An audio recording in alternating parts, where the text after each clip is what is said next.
నమస్తే సార్. నమస్తే అండి. ఎలా ఉన్నారు సార్? నేను ఎక్సలెంట్‌గా ఉన్నానమ్మా. Thank you sir. మనం ఇంతకుముందు ఎపిసోడ్లో టెన్షన్కి సంబంధించి అలాగే డిప్రెషన్కి సంబంధించి మాట్లాడుకున్నాం కదా. యెస్. ఇప్పుడు కాన్ఫిడెన్స్ లెవెల్స్ మీద మాట్లాడుకుందాం సార్. Hmm. సో ఈ పిల్లల్లో కావచ్చు, పెద్దవాళ్ళలో కావచ్చు, ఎవరిలో అయినా సరే కాన్ఫిడెన్స్ లెవెల్స్ అనేది పెంచాలి అంటే మనం ఎటువంటి జాగ్రత్తలు తీసుకోవాలంటారో తెలుపగలరా? అమ్మ ఇప్పుడు మనం జనరల్‌గా ఏం చేస్తామంటే మనకి ఆంధ్రదేశంలో కానీ భారతదేశంలో కానీ మనకి భారతదేశం సనాతన ధర్మం. అవును. అందువల్ల అందరూ జ్యోతిష్యుడి దగ్గరికి వెళ్తారు. జ్యోతిష్యం చెప్పుకొని మా అబ్బాయికి ఎలా ఉందండి, అవును. నేను ఉగాది వచ్చింది, ఉగాది తర్వాత మా అబ్బాయికి ఎలా ఉంటుంది, మా అమ్మాయికి ఎలా ఉంటుంది, ఇవన్నీ కూడా ఇప్పుడు సపోజ్ బాగాలేదనుకోండి, సపోజ్ మీకు ఏలినాటి శని ఉంది, ఏం చేస్తారు, ఏం చేయలేరు, కాకపోతే వెళ్ళి దేవాలయంలో పూజ చేపిస్తారు. పూజలు చాలా ఫలితం ఉంటుంది. అవును. కాకపోతే పూజ చేసిన పూజారి మీద ఆధారపడి ఉంటుంది. అవును. ఆ గుళ్ళో ఆ పూజారి గారు చాలా బాగా చేస్తాడండి, అంటే పూజారి గారి సిస్టమేటిక్గా మంత్రం చాలా బాగా చదివి చేస్తే దానికి ఫలితం ఉంటుంది. అదే మంత్రాలు రాని వాళ్ళు పూజారులు చాలామంది ఉంటారు, అవును. వాళ్ళు చేశారనుకోండి వాళ్ళకి ఫలితం ఉండదు. అవును. అలాగే న్యూమరాలజీ అనేది ఆ న్యూమరాలజీ యొక్క అనుభవం మీద, ఆయన యొక్క చదువు మీద కూడా ఆధారపడి ఉంటుంది. ఇప్పుడు జనరల్గా నాకు తెలిసి చాలామంది జ్యోతిషం న్యూమరాలజీలో జీవితంలో పైకి రాని వాళ్ళు ఏ బీకాము ఇంటర్మీడియట్ తప్పిన వాళ్ళంతా జ్యోతిషం నేర్చుకుంటున్నారమ్మా. అవునా సార్? ఎస్. అలా కాకుండా బాగా చదువుకోవాలండి. చదువుకున్న వాడికి ఉన్న విఘ్నత వేరు, చదువు రానివాడు విఘ్నత వేరు. అవును. బట్ కామన్ సెన్స్ వేరు.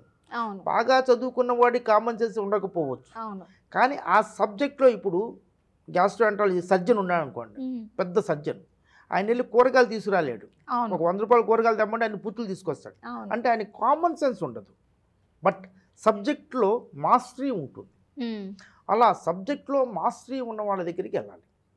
ఇప్పుడు జ్యోతిష్యం మనం జనరల్గా ఏమైనా కావాలంటే జ్యోతిష్యం దగ్గరికి వెళ్తాం. జ్యోతిష్యంలో ఇది పూజ చెప్తారు, లేకపోతే పరిహారం అంటారు, అవి చేయించుకుంటారు. అవును. అది పూజాని మీద ఆధారపడి ఉంటుంది. ఈ న్యూమరాలజీ, గ్రాఫాలజీ, న్యూమరాలజీ ప్రకారంగా పేరు కరెక్ట్ చెప్పించుకొని గ్రాఫాలజీ రాసే విధానం మన మీద ఆధారపడి ఉంటుంది. మనం ఎంత చక్కగా దాన్ని ఇంప్లిమెంట్ చేసి మంచి గ్రాఫాలజీ దగ్గరికి వెళ్ళాలి. మంచి గ్రాఫాలజీ దగ్గరికి వెళ్ళి ఆ గ్రాఫాలజీ ఏ ఏ అక్షరం ఎలా ఎలా రాయాలి అన్నది తెలుసుకొని ఆ అక్షరాన్ని అలాగే, ఇప్పుడు నేను ఒక ప్రొఫెసర్ గారికి మొన్న ఒక నెల రోజుల క్రితం కొన్ని అక్షరాలు ఇచ్చాను. తర్వాత మొన్న ఫోన్లో మాట్లాడుతూ వీడియో కాల్లో చూపించాడు. నేను చెప్పినట్టుగా అక్షరం ఒక్క అక్షరం రాయలే. సార్ నాకు ఫలితం లేదండి అన్నాడు. ఆయన పాత సిస్టమ్ ప్రకారంగానే రాస్తున్నాడు. ఓకే. మార్చాలి కదా అవును. ఒక సిస్టమేటిక్గా. అలా కనుక ఎవరైతే ఎలా చెప్పారో దాని ప్రకారంగా రాయగలిగితే ఇంగ్లీష్లో ఉన్న అక్షరాలు ప్రతి అక్షరము ఒక్కొక్క దాన్ని రిప్రజెంట్ చేస్తుంది. చాలామంది తెలియదు, ఒక్కొక్క అక్షరం ఒక్కొక్క రకంగా రాయటం వల్ల చాలా బాగా ఉంటుంది. సరిగమలు ఒక బటన్ ఒక రకంగా ఉంటుంది, పియానాలు ఇంకో బటన్ ఇంకో రకంగా ఉంటుంది, ఇంకో బటన్, అన్ని బటన్లన్నీ ఒకే రకంగా ఉంటాయి, కానీ ఒకటి నొక్కటం వల్ల ఒకటి నొక్కటం వల్ల ఒకటి. అలాగే ప్రతి అక్షరము రాయటం వల్ల ఒక్కొక్క రకంలో మనకి డెవలప్మెంట్ ఉంటుంది. ఓకే. ఇప్పుడు జనరల్గా మనకి మనుషుల్లో అంటే జనరల్గా అందరికీ కాన్ఫిడెన్స్ లెవెల్స్ తక్కువగా ఉంటాయి. అవును. నేను చూశాను ఎంటెక్ పాస్ అయిన వాళ్ళు, ఎంటెక్ గ్యాంగ్ మెన్లుగా, నేను రైల్వేలో చేసి రిటైర్ అయ్యారమ్మా. గ్యాంగ్ మెన్లుగా అంటే గ్రూప్ డి పోస్ట్లో జాయిన్ అయిన వాళ్ళని నేను చూశాను.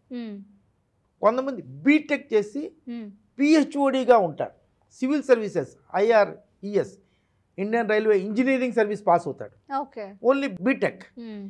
కొంతమంది ఎంటెక్ PhD చేసినోడు గ్యాంగ్ మెన్లుగా చేరతాడు. అంటే చాలామంది ఇది బాగా చదువుకొని కూడా కింద లెవెల్లో జాబులు చేస్తూ ఉంటారు. నాకు తెలిసి ఒక కుర్రాడికి, నేను బీకామ్ పాస్ అయ్యాడు, స్వామినాథన్ అని, ఒక 15 ఏళ్ల క్రితం. చాలా బాగుంది రైటింగ్, దాన్ని కొంచెం సిగ్నేచర్ ఇవన్నీ కరెక్ట్ చేశాను. తర్వాత ఈ బీకామ్ క్యాండిడేట్ ఈ బీకామ్ ఇండియాకి ఒక ఆర్గనైజేషన్లో హెడ్గా చేరాడు. నా దగ్గర రోజు MBOలు వస్తుంటారు. MBO ప్రతి ఒక్కటి MBA అని ఈ రోజుల్లో. వాళ్ళందరూ కూడా 18,000, 13,000, 17,000 జీతాలు.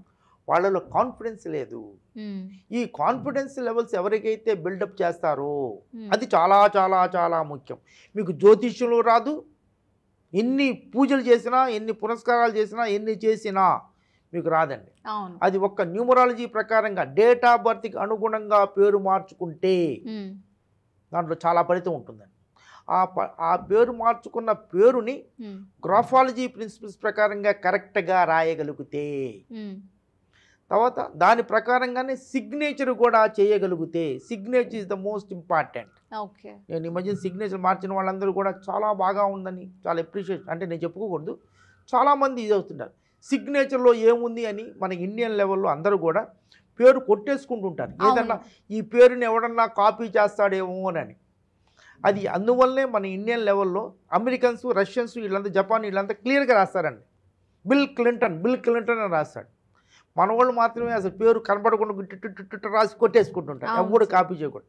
అందువల్లనే మన జీవితం అంత బాగా పైకి రాదండి. ఎప్పుడైతే అక్షరాలు పెద్దగా రాస్తామో, క్లారిటీగా ఉంటుందో, క్లియర్గా ఉంటుందో, స్ట్రోక్స్ క్లియర్గా ఉంటాయో, జీవితంలో చాలా బాగా పైకి వస్తారు. ఏ అక్షరాన్ని కొట్టేయకూడదు. ఏ అక్షరాన్ని కొట్టేసినా కూడా చాలా ప్రాబ్లమ్స్ వస్తాయి. ఏ అనే అక్షరం చాలా బాగా రాయాలి. ఏ అనేది చాలా బాగా ఉంటుంది. మన టాపిక్ కాన్ఫిడెన్స్. కాన్ఫిడెన్స్ అంటే అన్ని అక్షరాలని కరెక్ట్గా రాయగలగాలి. ముఖ్యంగా కాన్ఫిడెన్స్ పెరగాలంటే ఏ అక్షరంని క్లియర్గా రాయాలి. ఈ ఏని పిరమిడ్ లాగా రాయాలండి. చాలామంది గుండ్రంగా రాస్తారు. ఆ తర్వాత ఏ అడ్డగీత ఉంది కదండి, చాలామంది కింద గీస్తుంటారు. కింద గీసిన వాళ్ళు బాగా చదువుకున్నా కూడా చిన్న చిన్న జాబుల్లో చేస్తారు. కొంచెం పైకి అంటే అటు ఇటుకి కొంచెం 3/4 అటు వచ్చిన తర్వాత 1/4లో మనం గీత గీయాలి. ఆ గీత రకరకాలుగా గీస్తారు. ఆ గీతలోనే చాలా ఉంటాయి. కొంతమంది ఏకి ఇటుపక్క అటుపక్కకి వెళ్తుంది. వాళ్ళకి ప్రతి మాట ఏం మాట్లాడినా కూడా కాంట్రవర్షియల్గా ఉండి పక్కన వాళ్ళతో గొడవలు వస్తుంటాయి. అప్పుడు ఎప్పుడైతే గొడవ వస్తుందో నేను చేయలేనేమో అనే కాన్ఫిడెన్స్ లెవెల్స్ తగ్గిపోతాయి. అందువల్ల ఆ గీత అడ్డగీత కరెక్ట్గా ఈ బార్ నుంచి ఈ బార్ మధ్యలోనే ఉండాలి, అది పైకి ఉండాలి. అలా ఉండగలిగితే చాలా బాగా ఉంటుంది. అక్షరాలన్నీ కూడా క్లారిటీగా రాయగలిగితే, నేను ఇదివరకు ఎపిసోడ్లో చెప్పినట్టుగా, మీరు ఎవరైనా అందరూ నా దగ్గర రావాలని లేదండి, వచ్చినా నేను చెప్పలేను, ఎందుకంటే మనకున్న టైం చాలా లిమిటెడ్. ఎవరైనా నేను ఒక 2000 మంది క్లాసులు చెప్పాను, చాలా ఎపిసోడ్లు చేశాను, దగ్గర ఒక 1000 ఎపిసోడ్లు ఉంటాయి నాయి. నేను 1995 నుంచి ఎపిసోడ్లు చేస్తున్నాను. అందువల్ల ఎవరైనా కానీ copy writing book, this is my humble submission to all the people. Copy writing book number 3, 4, 5, 6 తెచ్చుకొని, ఒక్కొక్క బుక్ నెంబర్ 3 ఒక 10 బుక్కులు తెచ్చుకోండి. అది కంప్లీట్గా ఆ లెటర్స్ ఎలా ఉన్నాయో రాయండి. చాలామంది క్యాలియోగ్రఫీకి వెళ్తుంటారండి. క్యాలియోగ్రఫీకి వెళ్ళొద్దు. క్యాలియోగ్రఫీ వస్తే చాలా సూసైడల్ టెండెన్సీస్ వస్తాయి. క్యాలియోగ్రఫీ వద్దు. క్యాలియోగ్రఫీ రాయటం వల్ల చాలా రుగ్మతలు వస్తాయి. అందువల్ల మంచి ఇదే కాపీ రైటింగ్ బుక్సే రాయండి. అలా ప్రతి అక్షరాన్ని కరెక్ట్గా రాయగలిగితే చాలా బాగా పైకి వస్తారు. అన్నిటికన్నా కాన్ఫిడెన్స్ లెవెల్స్ బిల్డప్ అవ్వాలి అంటే వై అక్షరం సరిగ్గా రాయాలి. వై అక్షరం సరిగ్గా ఎవరూ రాయలేరు. వై అక్షరము, జీ అక్షరము స్మాల్ జీ, జే అక్షరము జడ్, ఈ 4 లెటర్స్ కరెక్ట్గా రాయగలిగితే ఇవన్నీ లోయర్ లూప్స్ ఉంటాయి. అంటే ఇంగ్లీష్లో ఈ letters middle, upper, middle zone, upper zone, lower zone ఉంటాయండి. ఈ A, C, N, M, O, A ఇవన్నీ మిడిల్ జోన్ బుక్స్. మిడిల్ జోన్ని కరెక్ట్గా రాయగలగాలి. మిడిల్ జోన్ కరెక్ట్గా రాయగలగటం. తర్వాత lower zone, Y lower zone, G lower zone, J lower zone, Z lower zone, ఈ కరెక్ట్గా రాయగలిగితే వాళ్ళకి కాన్ఫిడెన్స్ లెవెల్స్ పెరుగుతాయి. మేనేజ్మెంట్ టెక్నిక్స్ పెరుగుతాయి. వాళ్ళకి మేనేజ్మెంట్ బాగా చేయగలుగుతారు. ఎవరైతే వై బాగా రాయగలుగుతారో వాళ్ళకి మంచి మేనేజ్మెంట్ టెక్నిక్స్ తెలుస్తాయి. వాళ్ళకి కాన్ఫిడెన్స్ బాగా ఉంటుంది. వాళ్ళకి ఫైనాన్షియల్ డిసిప్లిన్ ఉంటుంది. ఫైనాన్షియల్ కన్సర్న్ చాలా చక్కగా ఉంటుంది. అలా ఎవరైతే ఈ లోయర్ లైన్ లెటర్స్ రాస్తారో వాళ్ళకి చాలా బాగా ఉంటుంది. ఈ లోయర్ లైన్స్ ఎవరూ రాయలేరండి. వైని ఇలా వదిలేస్తారు. వైని కరెక్ట్గా పైతాకా తీసుకురాగలిగితే, మీ దగ్గర బోర్డు ఉంటే ఈసారి నేను బోర్డు ప్రకారం చేద్దామండి, ఎందుకంటే ఇది ప్రజలకు ఉపయోగపడాలి.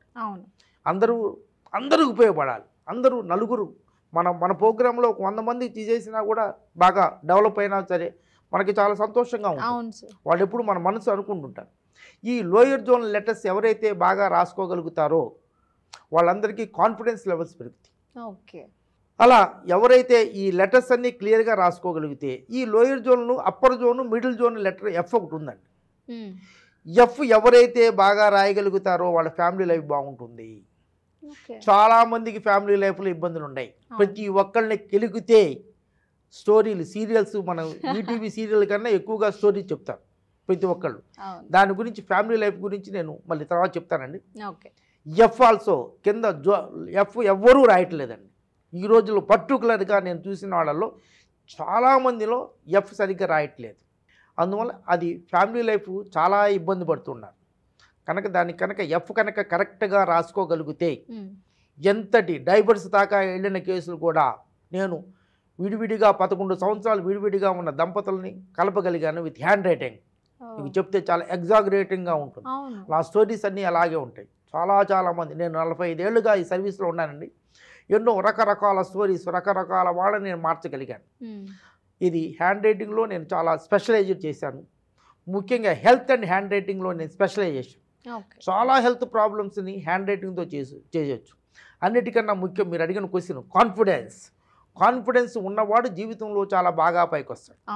అందువల్ల ఈ కాన్ఫిడెన్స్ రాయటానికి ఎవరైనా కానీ Y G J Z F క్లియర్గా రాయండి. లోయర్ జోన్ అయితే కరెక్ట్గా ఎవరైతే రాస్తారో ఈ లోయర్ జోన్లో రకరకాలుగా రాయొచ్చు, 100 రకాలు రాయొచ్చు. వై ఒక్కొక్క రకానికి ఒక్కొక్క రకం ఉంటుంది. కరెక్ట్గా బుక్ నెంబర్ 3లో, బుక్ నెంబర్ 4లో, బుక్ నెంబర్ 5లో, బుక్ నెంబర్ 6లో ఉన్నట్టుగా రాయండి. లేదా నెక్స్ట్ టైం మనం ఏమైనా మీరు ప్రోగ్రామ్ పెట్టేటైతే నేను రాసి చూపిస్తాను. అలా రాసుకోగలిగితే చాలా చక్కగా ఉంటుంది. అందువల్ల మీరు ముఖ్యంగా ఈ 4 లెటర్స్ ప్రాక్టీస్ చేయండి. చూడండి నెక్స్ట్ ఎపిసోడ్ తర్వాత మీరు చూడండి, మీలోనే మీకు కాన్ఫిడెన్స్ లెవెల్స్ పెరుగుతాయి. మీ మీద మీకు నమ్మకం ఏర్పడుతుంది. మీ మీద నమ్మకం ఏర్పడితే మీరు నేను ఏమైనా చేయగలనని ధైర్యంగా ముందుకు వెళ్తారు. ఎవరైతే ధైర్యం చేశాడో వాడే జీవితంలో పైకి వస్తాడు. పాతాళ భైరవి సినిమాలో చెప్తాడు, ధైర్యం చేయరా డింబగా అని. ధైర్యం చేయరా డింబగా అంటే ధైర్యం చేయాలి అంటే వాడి రైటింగ్ బాగుండాలి. అప్పుడు జ్యోతిష్య ప్రకారం ఎన్ని పూజలు చేసినా రాదు.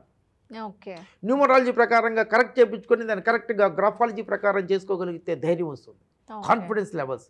అప్పుడే జీవితంలో పైకి వస్తాడు. సార్, కాన్ఫిడెన్స్ లెవెల్స్ గురించి ఎలా పెంచుకోవాలి, ఎలా అలవర్చుకోవాలి, ఎటువంటి మార్పులు చేసుకోవాలి అనేది గ్రాఫాలజీ త్రూ చాలా బాగా ఎక్స్ప్లెయిన్ చేశారు. Thank you sir. God bless you మా. God bless you.